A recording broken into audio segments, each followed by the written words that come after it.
Hi guys, this is part 2 of your Unit 7.4, Reconstruction coming to an end. Okay, if you haven't watched part 1 yet, stop, back up, and go watch part 1. Otherwise, we were just talking about Reconstruction enthusiasm fading as the crisis of 1873 sets in. There's financial trouble in the United States across the board. Banks go under, people losing jobs, okay?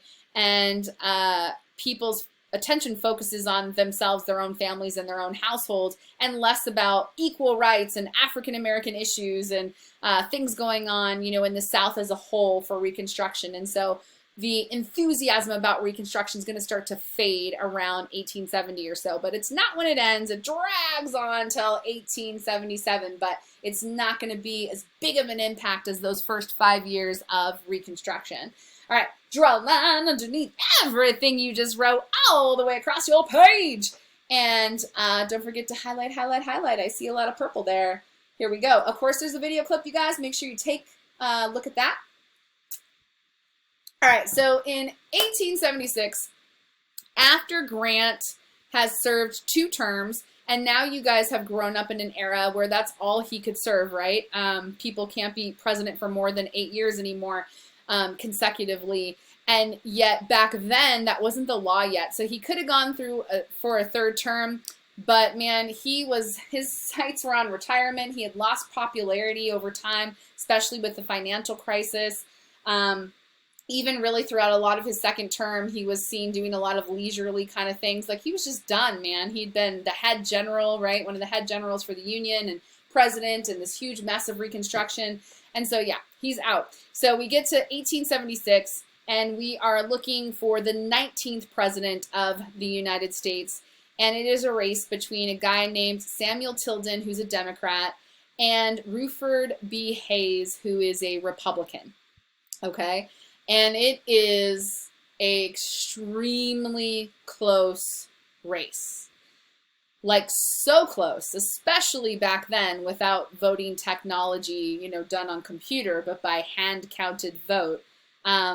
They are not 100% positive who the winner is because of the error of margin the margin error you have to allot for in counting votes, okay? And so who is our next president, Tilden or Hayes, right? This issue, not knowing for sure clearly who the winner is of the 1876 presidential election, is going to end up forming or creating the Compromise of 1877. So here's what happens.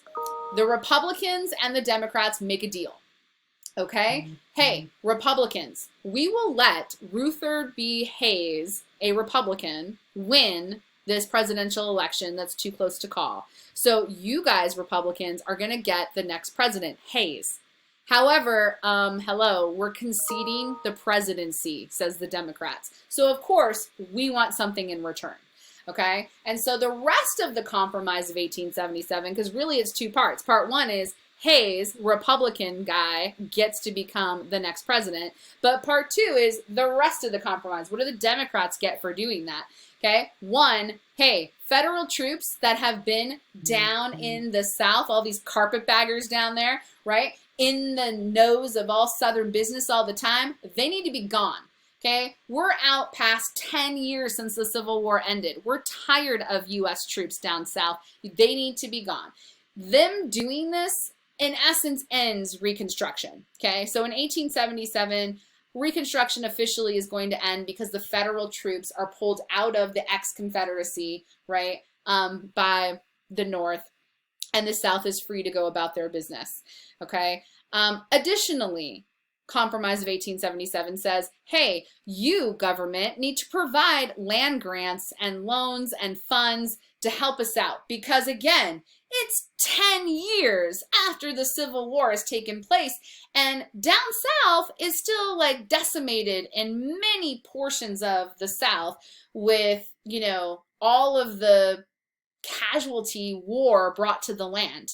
Okay, they need money to build up their economy. They need money to build up railroad tracks and telegraph line and factories and, you know, cities and things again. And so the compromise of 1877 is we can't tell who should be president. Democrats say, hey, we're going to give it to you, Republicans. Hayes can be the next president. But in return, we want a couple things.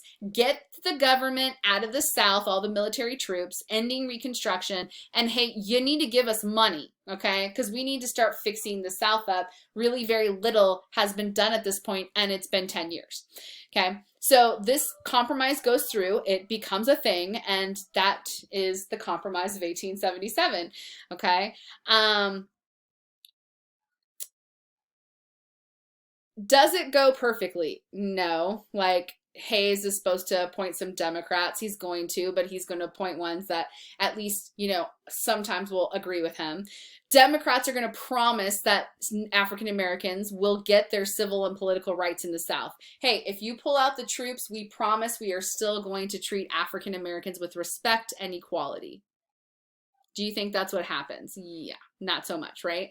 Okay, so this isn't a perfect compromise. There are definitely problems, but, you know, that's what happens. If you guys take a look at the map, you can see in the pie charts, like, how close the vote is, and this is what leads to this compromise happening, because if you allow for the margin of error, they can't tell who wins the popular vote, okay? And that's how they get this compromise. Of course, we have video clips for you, so take a look at those. Also, something that's just fascinating for yourself in today's culture, guys, is the Democrats are the ones that are super against Reconstruction. They're against the 13th and 14th and 15th Amendments. They were kind of like the racist party, the Democrats were, okay, back in the 1800s. Flash forward to Barack Obama, first African-American president, he's a Democrat. So how the heck do you go from a political party being like anti-equality to having a black nominee and winner of the presidency? This video clip talks about that if you want to check that out down there. And also, of course, there's the compromise clips as well. Okay, Q6, achievements and legacies of Reconstruction. Okay, so what did happen in Reconstruction? If we were going to sum it all up, if your parents ask you this week, hey, what are you learning about in social studies? And you say, oh, Reconstruction. And they say, well, what's that? Like, how are you going to sum it up? What is the main point of Reconstruction? Okay, well, it ends in 1877, so it went on for about 12 years or so. What the heck happened in those 12 years? Number one, you got to understand that even though it's only a 12-year period of time, it makes a very long impact on society, you guys, well into the 1900s and beyond, really, in some ways, even to today, okay? One of the most obvious things about Reconstruction is it brings the two sections of the country back together, right? It was the process, the legal official process at the federal level of bringing the southern states that had abandoned us back into the Union to become the United States of America again. Okay, so that's one. Two, Reconstruction brought with us 3 new amendments to the Constitution in a pretty short period of time. The 13th Amendment ending slavery, the 14th Amendment granting citizenship to all African Americans, and the 15th Amendment legalizing African American males' right to vote. Because again, remember, girls aren't voting yet, okay? So those amendments, by the way, the 13th, 14th, and 15th Amendment will be things that impact the civil rights movements for African Americans and their quest for equality all the way up through today, okay? Especially into the 1960s, where the next big civil rights movement happens that you guys will study in high school, okay? The other thing that happens out of this is education had started to come in, you know, in the United States. It was around. Sometimes you had to pay for it. Sometimes it was free. It wasn't constant throughout all the states or all the territories or in all areas. It depended on the population and the availability and money and all that stuff. Well, if the Freedmen's Bureau is going to offer free education to African Americans, says a lot of white people, then why isn't everybody getting free education? Okay. And so, fair point, right? And so, hey, let's make free education for everyone. And so, another legacy of Reconstruction is that really from the Freedmen Bureau School influence, you're going to start seeing public education, at least through elementary school, free for everyone living in the United States. And then they will add on to that the middle grades and the high school and things like that eventually. Okay. As far as politics, you're going to get the first African American congressman during Reconstruction. That's another huge milestone. Okay. There's long-term effects on both political parties. Remember, there's more than two political parties in the United States, but the two major political parties are the Republicans and the Democrats, right? The southern states don't forgive the Republicans easily. Remember, Republicans were pro-Reconstruction and pushing Freedmen's Bureau and pushing these amendments and stuff, right? And the Democrats did not like that. The South does not like that. And so for a long time, when Reconstruction ends, you're going to see this period of time where pretty much all Democratic people are winning. All the Democrats keep winning election after election in positions of power throughout the South. In fact, that even has a name. They call it the Solid South. And so for many years, a few decades, this happens, that Republicans are hard pressed to get a job down there because in politics, because the Democrats definitely rule the roost down South. And they called it the Solid South because you knew you had a solid chance as a Democrat of winning an election. Okay. It also has this is where kind of the legacy in the South of mistrust of government, the federal government, comes into play. Because remember, the South had been all about state rights, not federal rights. And the federal government comes in and the federal government is funding Reconstruction and the federal government is doing the Freedmen's Bureau and the federal government's passing all these laws trying to make African Americans equal to whites. And so the South, at least the white South, for a long time had a distrust of federal government because of all of the things the government had done to them. Rightly so, but in their minds, not so much, right? So some different things about Reconstruction that have lasting impacts. Highlight, highlight, highlight. Make sure you give yourselves a left-hand side question. Draw a line underneath everything you just wrote all the way across your page. Push pause if you need more time. Lots of clips on Reconstruction, okay, because these are the overview clips in general of what Reconstruction was all about. Check some of those out, all right? Well, what about after Reconstruction? We just got rid of all of the military helping to keep African Americans safe down south. So now what? Yeah. Remember how we talked about, for example, the KKK kind of rose up, right? And then the federal government beats them back down into submission. Well, they're going to rise up again. Remember how we talked about how African Americans had seen gains in politics. They were voting. They helped get President Grant elected. They had black men in Congress, right? Right. All those voting rights are going to start going out the window. We kind of previewed poll taxes and grandfather clauses and literacy tests, right? That's where you're going to start seeing these happen. Now that the federal government is not involved down south, now that there is not Big Brother keeping an eye on them, the military's not down there, all the carpetbaggers are gone, right?